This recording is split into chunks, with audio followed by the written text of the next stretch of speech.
যারা সব সময় আস্তাগফিরুল্লাহ পড়ে তাদের রিজিকের কোনো টেনশন হয় না, রিজিক নিয়ে তাদের আর কোনো চিন্তা থাকে না।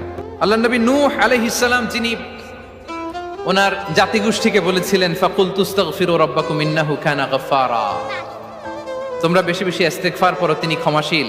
ইস্তেগফার করলে কি হবে? ইউরসিলিস সামাআ আলাইকুম মিদরারা, রহমতের বৃষ্টি বর্ষণ হবে, তোমাদের জমিগুলো উর্বর হবে। ওয়া ইউমদিদুকুম বিআমওয়ালি ওয়া বানিন, আল্লাহ তাআলা তোমাদেরকে সম্পদে বারাকা দিবেন, সন্তানে বারাকা দিবেন।